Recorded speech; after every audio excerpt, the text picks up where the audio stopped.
Let me go ahead and kind of go through this process with you and how it works. I know that you had mentioned about trying to do a modification on the loan. Let me tell you why modifications haven't worked, and actually lenders prefer to do either a short sale or a foreclosure on the property. Over 50% of the modifications done so far have actually failed, and the people have ended up in default again within 6 months of the time frame. The reason modifications don't work is because of the fact that the lenders will typically take the back payments and go ahead and say, well, we'll break them up over a 6-month period of time or a 10-month period of time. Well, that's all well and good, but if you can't make the payment here, how are you expected to make the payment at this level here? That's why some of the failures. Plus, in today's market, the lenders are servicing the loan, but they probably don't own it. They've been sold out on Wall Street somewhere. And in reality, there's probably numerous people that have some sort of piece of your mortgage, and there is no way that they can get approval from everybody and even know who owns all that. So we read an article the other day that also the benefit for the lender on a modification, there isn't any. What they really prefer to do is a short sale, or in some cases they may even foreclose on the property. And the reason being is that loss that they suffer, they can go ahead and claim that on their taxes. Plus they can also go back to the government and ask for some more of the TARP money that's been given out. So how our process works is we're going to work with the lender to do a discounted payoff, or in today's terminology, a short sale on the thing. Now, the benefit of that versus doing a foreclosure, if the lender goes in and forecloses on the property, the process is a long, drawn-out process for the time frames, because they're going to end up sending out a letter first to you, probably giving you 15 to 30 days, and if you don't pay, then they're going to send it to an attorney, and he's going to send out another letter. And then they're going to start into the notice of default, which here in Utah, based upon state laws, is a 90-day period of time. It's just an incubation period of time. Nothing's going on. You're just kind of twiddling your thumbs. Then at the end of the 90-day period of time, they publish it in the public records. You can see it in the paper, look on the internet, and see it there, you know, within the paper too, that for 21 days, they're going to publish that notice. Then at the end of the 21-day period of time, they're going to have the foreclosure sale. Now, if you're still living in the property, of course, what's going to happen is they have to do an eviction process, just as if you were renting the property. And this can take 15 to 30 days to get that done. And then they can come out and with the constable or sheriff and ask you to, you know, move out of the property at that point in time. Plus, now that they got the property back, they have to get it listed. They have to try to get it sold, pay the realtor's fees. If the house needs any repairs on it, they've also got to cover that.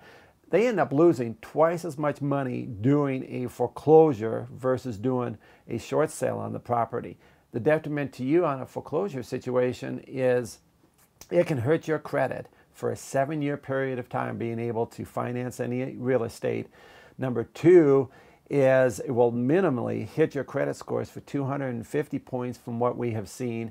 And number three is the lender will more than likely, in most cases, come after you for a deficiency judgment. And what that is the difference between what they took for a loss and sale at the foreclosure sale versus what was really owed on the thing. That will get recorded into the public records and sit there for a minimum 10-year period of time. So that's real detrimental.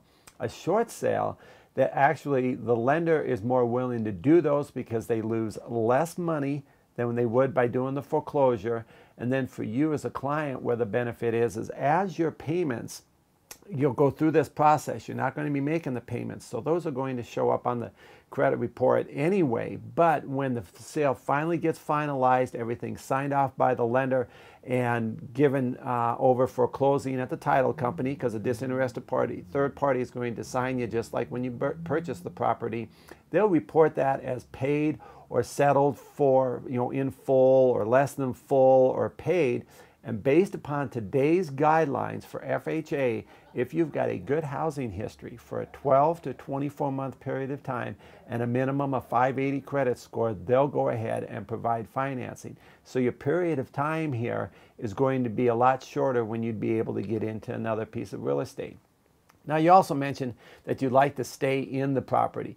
That's always our first option when we have clients that call that want to, you know, find out what they can do about their property and their situation. And how that works is we've got a pool of investors that will purchase properties if they can work out something with the lender and go ahead and allow you to stay in the property, rent it back from them for a 12 to 24 month period of time, at which time then you can buy the property back from them.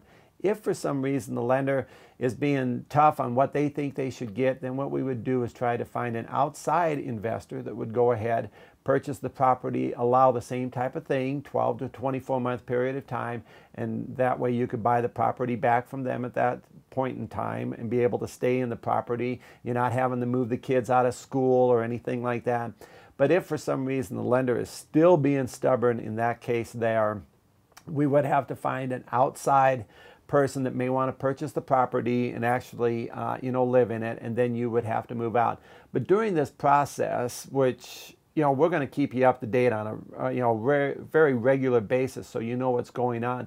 But this process can take anywhere from 30 days to 180 days to actually get done, and it's all based upon the lender, because they're so inundated with files that are the recent numbers we have seen. Each loss mitigator at these lenders are probably working on almost 700 files.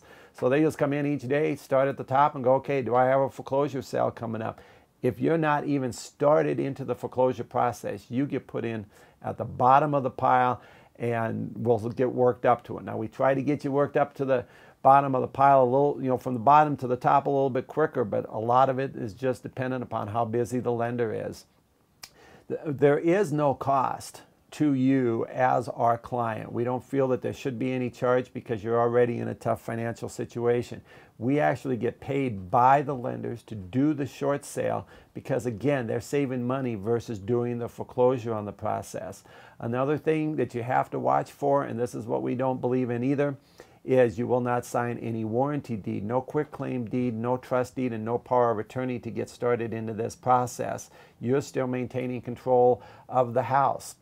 And the reason being is until we get this all signed off and approved by the lender, and the process takes such a long period of time, we've got to wait till we can get to the closing table on this. Then when we go to the title company and close, just like when you purchase the property, then that's when all of those transfers will be done, and there's a disinterested third party there at the title company doing this.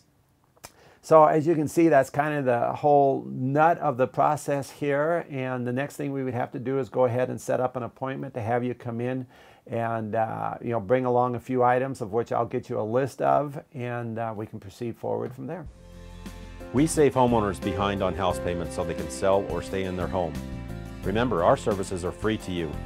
Give us a call today, 801-485-SAVE.